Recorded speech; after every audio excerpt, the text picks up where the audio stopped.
Hello दोस्तों और स्वागत है आपका आज के इस एनिमे एक्सप्लेनेशन वीडियो में। तो आज हम देखेंगे वन पंच मैन के एपिसोड 4 को। ये एपिसोड बाकी एपिसोड्स के मुकाबले थोड़ा ज़्यादा फनी होने वाला है और अगर आपने इसके पहले के एपिसोड्स नहीं देखे तो उनकी लिंक आपको डिस्क्रिप्शन में मिल जाएगी। तो चलिए जानते हैं इसके आगे की कहानी को। अब एपिसोड की शुरुआत में हम एक टकले आदमी को देखते हैं जिसका नाम हैमरहेड होता है। वो उसकी गैंग के साथ सड़क पर भाषण दे रहा होता है कि कैसे इस दुनिया में इनइक्वालिटी बढ़ती जा रही है, जहां अमीर आदमी खा कर मोटे पड़ रहे हैं और गरीब आदमी भुखमरी का शिकार हो रहे हैं। वो एक ऐसी दुनिया की डिमांड रखता है जहां सिर्फ वही लोग काम करें जो काम करना चाहते हैं और उसके जैसे बेरोजगारों को घर बैठे बैठे सैलरी मिले, लेकिन उसकी बात पर कोई भी ध्यान नहीं देता। फिर हैमरहेड और उसकी गैंग, जिनका नाम पैराडाइजर्स होता है, वो जेनेरू नाम के एक अमीर आदमी की बिल्डिंग को तोड़ने चले जाते हैं जिससे सबको पता चल जाए कि वो लोग कितने सीरियस हैं। फिर हैमरहेड और उसकी गैंग एक बिल्डिंग के आगे पहुंच जाते हैं। उसका एक साथी बताता है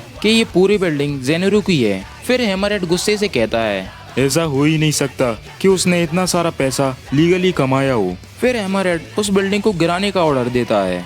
उन सब लोगों के पास बैटल सूट्स होते हैं जिसकी मदद से वो पूरी बिल्डिंग को एक झटके में गिरा देते हैं। फिर हैमरहेड कहता है कि ये बैटल सूट्स तो कमाल के हैं, इन सूट्स को अपनी जान दांव पर लगाकर चुराना बेकार नहीं गया। फिर उनका एक साथी हैमरहेड को बताता है कि उन्होंने गलत बिल्डिंग को गिरा दिया है और जेनेरू का घर थोड़ा आगे है। फिर हैमरहेड कहता है कि गलतियां तो सभी से होती हैं, जरूरी ये है कि हमें उनसे सीखना चाहिए। फिर पैराडाइजर्स जेनेरू के घर की तरफ बढ़ने लगते हैं। अगले सीन में हम एक साइकिल वाले लड़के को एक छोटे बच्चे की मदद करते हुए देखते हैं और दूसरी तरफ साइतामा की नींद एक बुरे सपने के कारण खुल जाती है। साइतामा टीवी पर एक न्यूज देखता है जहां एक न्यूज एंकर कहती है कि इन सब दंगों के पीछे एक टेररिस्ट ग्रुप जिम्मेदार है जो अपने आप को पैराडाइजर्स कहते हैं। फिर वो उस गैंग के लीडर यानी हैमरहेड के बारे में बताती है जिसने पहले भी कई सारे दंगे किए होते हैं। साइतामा को ये सब चीजें बहुत बोरिंग लगती हैं। फिर न्यूज एंकर आगे बताती है कि उनके ग्रुप के सारे लोग गंजे हैं जिसकी वजह से वो सब काफी खतरनाक दिख रहे हैं,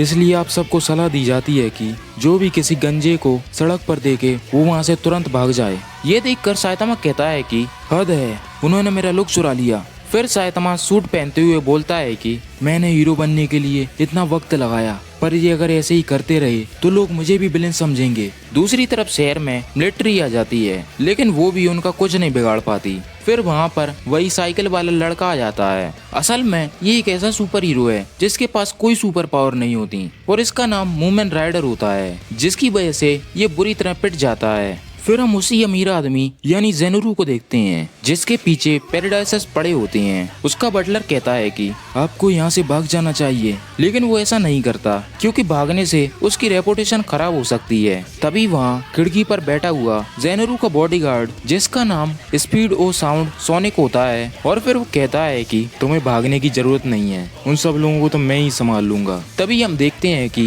वो पलक झपकते ही उनके पीछे आ जाता है और कहता है कि अब चिंता करनी है तो इस बात की करो कि उन पैराडाइजर्स की लाशों को तुम कैसे ठिकाने लगाओगे। अब इधर पैराडाइजर्स जेनेरू की बिल्डिंग की तरफ जा रहे होते हैं जो जंगल के दूसरी तरफ होती है, लेकिन उनकी मुलाकात रास्ते में सोनिक से होती है जिसे जेनेरू ने भेजा होता है और वो उनसे कहता है कि मैं तुम्हें पहले ही बता दूं कि मेरा कोई भी अपोनेंट कभी जिंदा नहीं भाग पाया और बात अगर मेरे काम की हो तो मैं इसमें परफेक्ट हूँ और अगर तुम हार मान लेते हो तो मैं तुम्हें जिंदा छोड़ दूंगा। हैमरहेड अपने लोगों को सोनिक पर हमला करने को भेजता है। इसके बाद सोनिक मुस्कुराते हुए आगे बढ़ता है और अपनी सुपर स्पीड से उन सब लोगों की गर्दन काट देता है और हैमरहेड को छोड़कर सबको मार देता है। हैमरहेड अपनी गर्दन को बचाने की कोशिश करता है। सोनिक हैमरहेड पर भी हमला करता है लेकिन वो बच जाता है। इस सब से हैमरहेड को काफी गुस्सा आता है और वो सोनिक पर एक पत्थर फेंकता है, पर सोनिक उससे बड़ी आसानी से बच जाता है। वहीं इधर शहर में लोग साइतामा के गंजे सिर को देखकर उसे आतंकवादी बोल रहे होते हैं, लेकिन तभी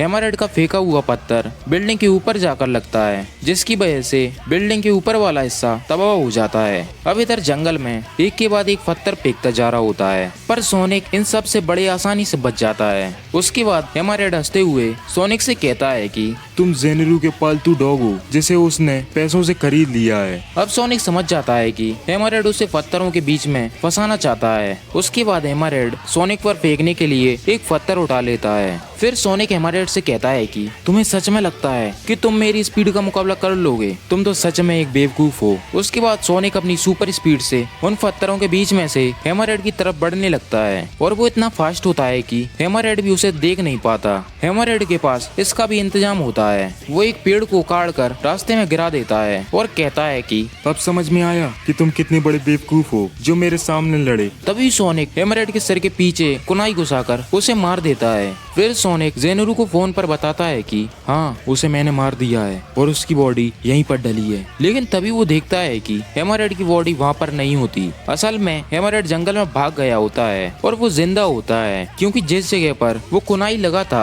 यानी उसका सर वो आम लोगों से कई ज्यादा मोटा था। लेकिन तभी उसकी मुलाकात साइतामा से होती है। साइतामा भी उसे मारने आया था। अब अगले सीन में हम डॉक्टर कुसेनो की लैब में जेनोस को देखते हैं जो अपनी शरीर को रिपेयर करा रहा होता है। इसकी ऐसी हालत काबूटो ने की होती है जिसे हमने पिछले एपिसोड में देखा था। फिर जेनोस डॉक्टर से साइतामा की तारीफ करने लगता है कि कैसे साइतामा ने उसकी जान 2 बार बचा ली है। डॉक्टर भी उसकी ये बात को समझ जाता है। फिर डॉक्टर बताता है कि उसने जेनोस के लिए नए पार्ट्स बनाए हैं लेकिन वो पार्ट्स अभी तक पूरी तरह तैयार नहीं हुए और जब वो उन पार्ट्स को पुराने पार्ट से रिप्लेस कर देगा तो वो शायद साइतामा से भी ज्यादा ताकतवर हो जाएगा। जेनोस इसे सुनकर हैरान हो जाता है। अब दूसरी तरफ जंगल में हैमरहेड साइतामा को देखकर कहता है क्या वो उसकी गैंग को ज्वाइन करने आया है। फिर साइतामा उसे मना कर देता है और बताता है कि वो एक हीरो है जो बस मजे के लिए हीरो बना है और वो यहाँ कुछ पर्सनल रीजंस की वजह से हैमरहेड का सर कुचलने आया है। इसे सुनकर हैमरहेड को गुस्सा आ जाता है और फिर वो साइतामा के मुंह पर एक पंच मारता है लेकिन उससे साइतामा को एक खरोच भी नहीं आती। इसे देखकर हैमरहेड कंफ्यूज हो जाता है कि क्या सच में उसने साइतामा को पंच मारा था। अब इस सब की वजह से साइतामा डिसअपॉइंट हो जाता है क्योंकि उसे उस बैटल सूट का डिजाइन कुछ खास पसंद नहीं आता। उसके बाद हैमरहेड उसके सूट की पावर को बढ़ाने लगता है क्योंकि उसे साइतामा के ऊपर इस सूट की फुल पावर को टेस्ट करना था। उसके बाद हैमरहेड स्पिन अटैक करता है। साइतामा को याद आता है कि जब वो छोटा बच्चा था तब वो इसी तरह हाथ घुमाया करता था। फिर साइतामा उसके दोनों हाथों को बड़े आराम से पकड़ लेता है और सोचता है कि हैमरहेड तो बिल्कुल मेरे जैसा है। इतने में साइतामा उसके सूट को हल्का सा टच करता है जिससे उसके पूरे सूट के टुकड़े टुकड़े हो जाते हैं। हैमरहेड साइतामा से बुरी तरह डर जाता है। फिर साइतामा हैमरहेड को ये कहकर छोड़ देता है कि आगे से कोई भी बुरा काम मत करना और हैमरहेड वहाँ से बिना कपड़ों के भाग जाता है। उसके बाद साइतामा घर जाने लगता है लेकिन रास्ते में उसकी मुलाकात सोनिक से होती है। सोनिक साइतामा से हैमरहेड के बारे में पूछने लगता है। साइतामा इशारा करते हुए कहता है कि हैमरहेड उस तरफ गया है पर बिना कपड़ों के। इतने में वो साइतामा पर कुनाई फेंक कर मारता है लेकिन साइतामा उसे बड़ी आसानी से पकड़ लेता है। इसके बाद सोनिक साइतामा पर अपनी तलवार से हमला करता है लेकिन साइतामा उसे भी बड़े आराम से पकड़ लेता है और उसे तोड़ देता है। ये देखकर सोनिक चौंक जाता है। असल में सोनिक साइतामा पर इसलिए हमला करता है क्योंकि साइतामा का सर गंजा होता है तो उसे लगता है कि ये उन पैराडाइजर्स में से एक है। फिर साइतामा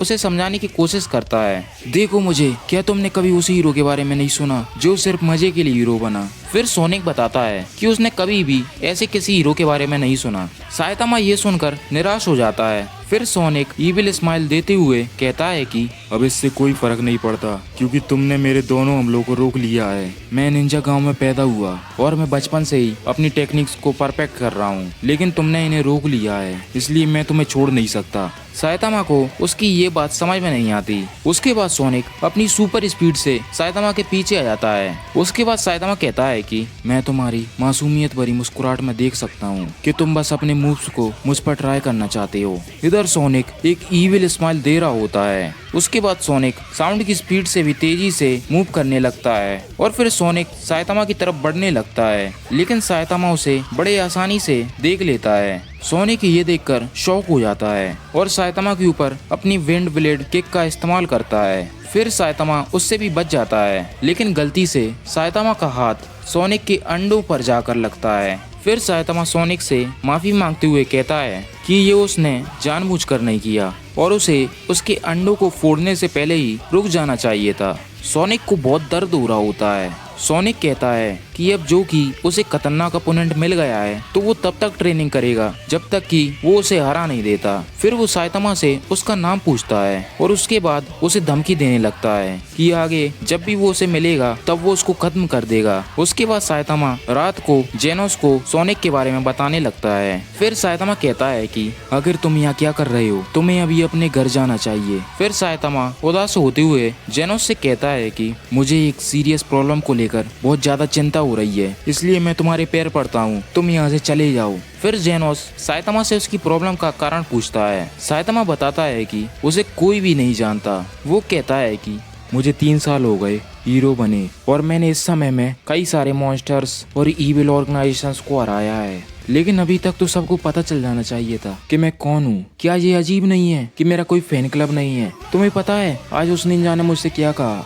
मैंने तुम्हारे बारे में कभी नहीं सुना और ऊपर से आज शहर में लोग मुझे आतंकवादी समझ रहे थे। फिर जेनोस आज की न्यूज के बारे में सोचने लगता है जहाँ साइतामा या सोनिक के बारे में कहीं भी मेंशन नहीं किया होता, बल्कि पैराडाइजर्स को हराने का क्रेडिट मूमेन राइडर ने ले लिया था। इसके बाद जेनोस साइतामा से पूछता है कि उसने अपना नाम हीरो रजिस्ट्री में लिखवाया या नहीं। साइतामा को इसके बारे में कुछ भी पता नहीं होता, इसलिए वो इसके बारे में सर्च करता है। हीरो एसोसिएशन के ऑफिशियल पेज पर लिखा था कि अपना टेस्ट किसी भी हीरो एसोसिएशन की लोकल ब्रांच में दें। अगर आप कटआउट से अच्छा स्कोर करते हो तो आप हीरो रजिस्ट्री में रजिस्टर हो जाओगे, फिर आप ऑफिशियली एक हीरो बन जाओगे और हीरो बनने के बाद आपको सैलरी भी मिलेगी वो डोनेशन से जो एसोसिएशन को मिलते हैं। और जो हीरो लोगों की नजरों में है उन्होंने भी अपने आप को रजिस्टर किया है। अब इसमें अभी तक जेनोस ने भी रजिस्टर नहीं किया होता। तो साइतामा एक्साइटमेंट में जेनोस से साथ में रजिस्टर करने को कहता है और इसके बदले में साइतामा जेनोस को अपना स्टूडेंट बनाने को मान जाता है। जेनोस भी इस बात के लिए तैयार हो जाता है। अब दूसरी तरफ हम हैमरहेड को देखते हैं जो किसी से माफी मांग रहा होता है, लेकिन उनमें से एक हैमरहेड के सिर में मारता है जिससे वो वहीं मर जाता है। ऐसा उन्होंने इसलिए किया था क्योंकि हैमरहेड ने उनकी ऑर्गेनाइजेशन से वो बैटल सूट चुराए होते हैं जिनकी वजह से वो अभी तक लड़ रहा था।